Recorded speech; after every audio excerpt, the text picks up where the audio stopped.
Social media.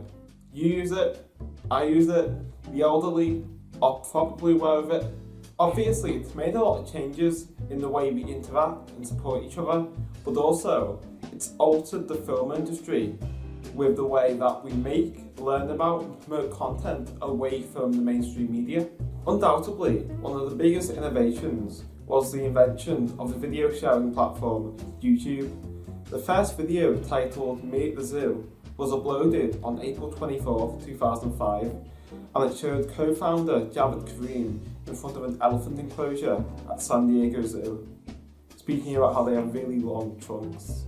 Here's a quote from Lemon, which I think sums up the video's message very well. Me at the Zoo may just be a video of an average guy doing an average thing, but that's exactly why it's so important. By uploading this as the first video on YouTube, Jschlatt set a precedent. He laid down the cornerstone that would define the spirit of YouTube for years to come. He established YouTube as a medium through which the common man could broadcast themselves to the entire world. As he expressed there, you don't need to be a trained performer, nor do you need fancy equipment to be a YouTuber, and that's the beauty of it.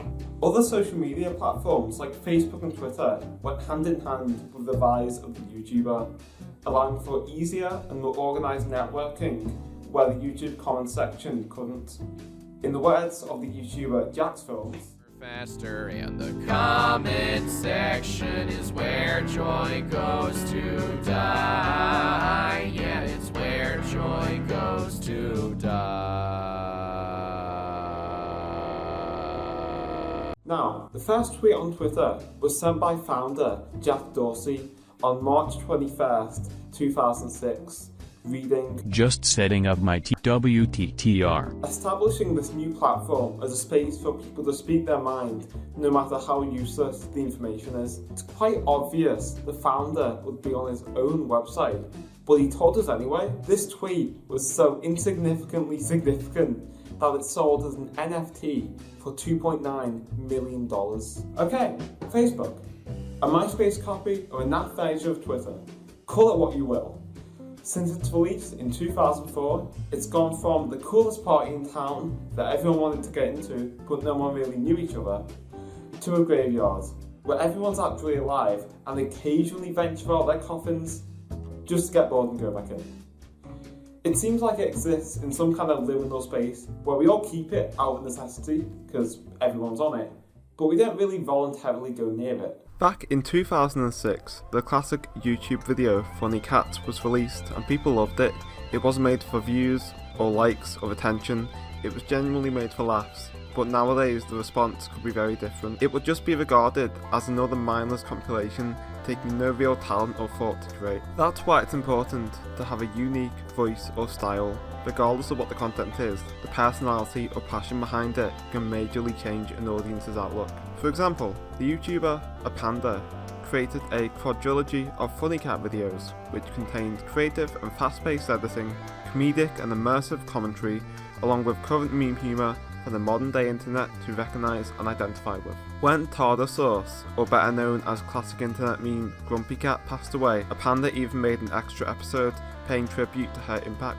Speaking of Apandah, he's a member of the Sleep Deprived podcast with fellow content creators Jschlatt, SAD-ist, and Niko.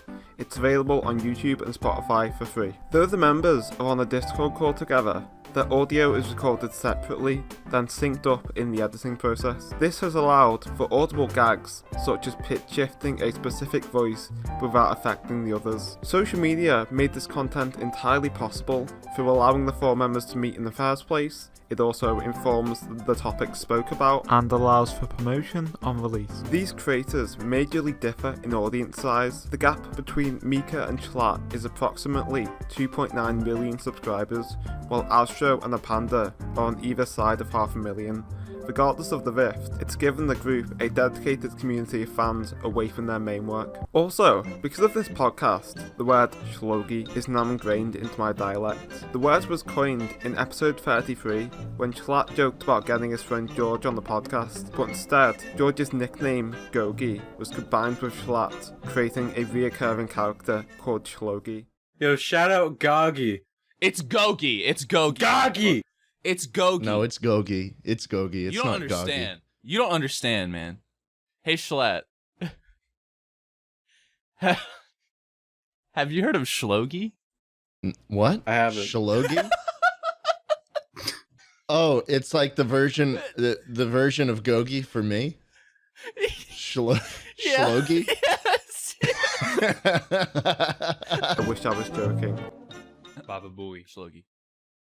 Jschlatt, commonly referred to as just Jschlatt, is a 22-year-old influencer from New York. His real name hasn't been revealed, though some believe it to be Jason or Jonathan. His interest in video production was sparked at a young age by an uncle who worked in the field, and his early YouTube content consisted of making online races a living hell in Mario Kart Wii for other players through a modded version of the game, inspired by an old-school creator known as Mr. Bean 35000 VR. Jschlatt gained notoriety for the bombastic and over-the-top persona he puts on, doing things like smashing keyboards or screaming down a heavily distorted mic, which is a comedic bit that he calls the funny mic.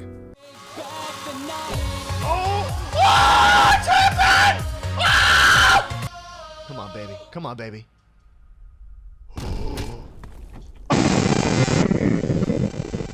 Oh, On his second channel, The Weekly Slap, he'll tone down the persona in order to take anonymous emails from his mostly teenage audience, while he offers introspective life advice and commentates over Call of Duty gameplay. The direct link between creator and viewer builds rapport and humanises the exaggerated character Jschlatt embodies in his main work. The Dream SMP is a Minecraft survival multiplayer server owned by the YouTuber Dream.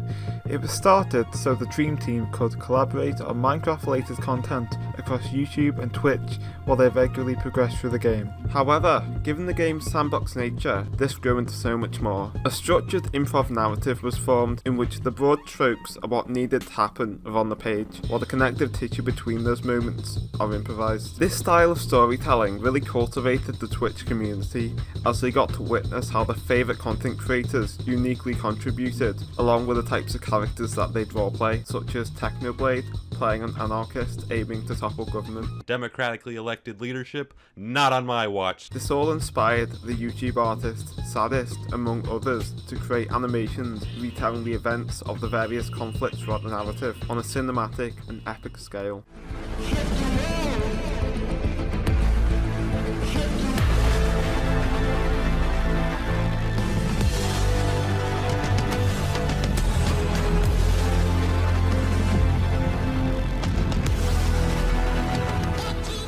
Everything being live streamed ensures instant audience participation via the live chat, and it's often you'll see a member of this group or multiple trending on Twitter. It got to the point where Twitter staff had to write descriptions on the trending tab for those out of the loop. During Spotify Wrapped 2021, users were sent into a frenzy over the fact that either songs made by Dream SMP members or ones associated with the fan base were being considered as their own music genre. This audience participation came in handy for the most defining event in the narrative, the election of L'Manberg, where the democratic process was handed to the viewers in order to determine who would be the president of the nation the server members had been building up.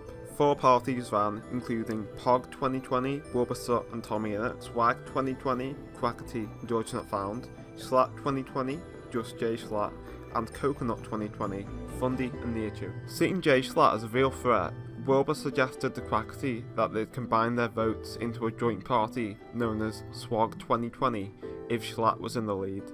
This idea enticed Quackity, however, knowing Wilbur was just selfish with no intent to share the power, he instead shared his votes with Jschlatt. Inevitably, the polls closed, with POG in the lead with 45%, Swag trailing behind with 30%, and Jschlatt snatching 16%. Quackity combined his votes with Jschlatt, resulting in a 46% win, instating Quackity as vice president and Jschlatt as president. His first decree was to revoke the censorship of Wilbur Soot and Tommyinnit. Let's go! No!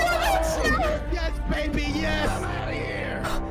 Get him out of here! No longer welcome! Adding tension and intrigue to the overarching narrative, allowing for new and ambitious stories to be told that test the characters. Now, let's talk about the funny British child most people find annoying at first. If you're not already one of his 11 million YouTube subscribers, chances are you'll hear about him sooner or later. It's Tom Simons, or better known as Tommyinnit. He is a 17-year-old influencer from Nottingham who makes gaming content, specifically playing Minecraft. He blew up online at the beginning of the pandemic, as Will and he phrased it on the Eboys podcast. We spoke about this before, so when your GCSEs were cancelled, did you just go all in on just using that time on fucking YouTube and Twitch? Yeah. So at the beginning of a lockdown. You're the only person who's had good luck this whole year. Everyone on the planet, I think, has had a shit year, but the stars aligned for Tommyinnit. It was just crazy, though. It's like, so, what if we put everyone inside and we cancelled all of your school? Do you want to be a YouTuber or not? So I thought, shitting it. So at the beginning of lockdown, I had like 110,000 on YouTube, and I went, shut the fuck up, really? Yeah. So I went, right, I really... That gives me the fear. It's terrifying. Bro, I haven't seen, genuinely, someone blow up like you in the UK.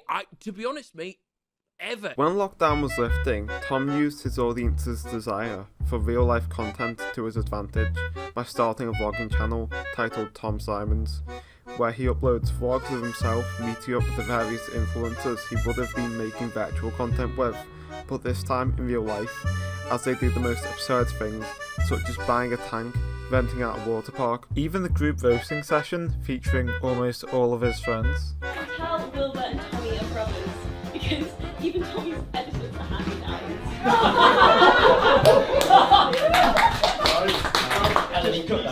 To test response to this new form of content, he uploaded a video to his main channel titled I Pushed Tubbo Out of a Plane, which featured Tom and two influencer friends, Toby Smith aka Tubbo and Jack Manifold going skydiving. Near the end, after they land, Tommy turns to the camera and states, We're not done for today. What? What do you mean? What? Come in there, you know George's, alright? Wait, what? Come in there. Yeah, on the new channel, Tom Simons' channel. Right now, on the screen, we're going to go see George. Let's do it. Another vlog right now. You don't even have to wait. Click it on the screen. Right, I'm ending the video so people click it.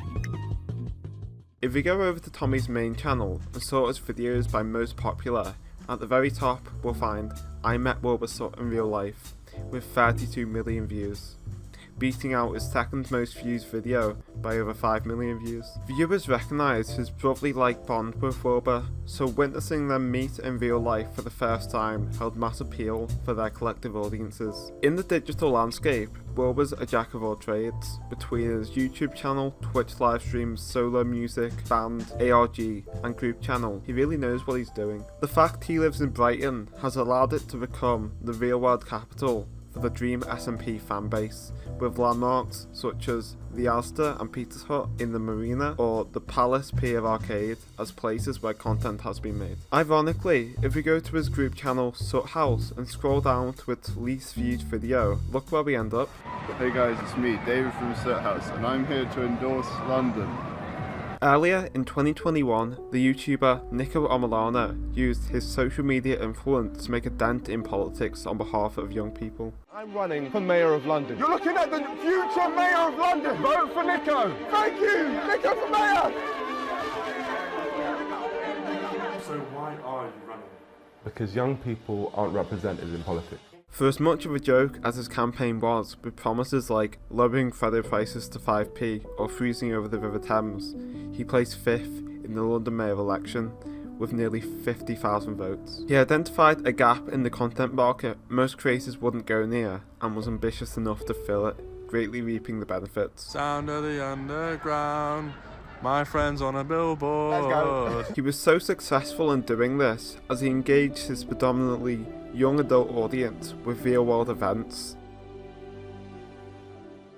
Another way a YouTuber has engaged their audience involves the literal fate of the planet. In October 2019, well-respected YouTube creator Mr. Beast aka Jimmy started Team Trees, an initiative dedicated to taking action against deforestation with the goal to plant 20 million trees across the world. While in October 2021, he began Team Seas, another initiative dedicated to removing trash from oceans and beaches. He got his audience involved through donations, respectively $1 equaled 1 tree planted or £1 of trash removed. In the end, over 23 million trees were planted and currently over 17 million pounds of trash is being taken care of. Jimmy's social media influence helped him bring about real change for the planet. In conclusion, social media is a driving force behind getting people to connect and enabling new forms of production and promotion. It's proven to be a lot more personal and engaging than traditional means of entertainment, and that rabbit hole simply goes too deep to fit it all into a video like this. With that considered, you do have the issue of unhealthy parasocial relationships. When an audience member develops a one-sided obsession with an entertainer, that's just impossible to be reciprocated because they're just another face in the crowd and that person will never know they exist. So where is social media headed next? What is the next big trend? Well, in terms of users, there's just no way of knowing. Something new and unexpected will come along and take the internet by storm. We'll always mix familiar elements with new ideas. It's just human nature and it works. However, in terms of executives, we have to look back at Vine and forward to TikTok. These shorter videos are easily made, shared and viewed. In the words of Bo Burnham, social media, it's just the market's answer to a generation that demanded to perform. So the market said, here, perform everything to each other all the time for no reason. It's prison, it's horrific, it is performer and audience melded together. What do we want more than to lie in our bed at the end of the day and just watch our life as a satisfied audience member? I know very little about anything, but what I do know is that if you can live your life without an audience, you should do it. As attention spans dwindle, more platforms will implement that format of rapidly scrolling through vapid and endless content with no indication of when to stop and process what you're seeing. YouTube Shorts, Instagram Reels, Snapchat Discover, or Netflix Quick Laughs. They're all in portrait, conveniently made to be viewed on a phone screen. It doesn't matter if the content is good or insightful, it only has to be there for mass consumption. And when the corporate media monopoly takes over, the art of creative freedom just might become meaningless. Thank you for watching.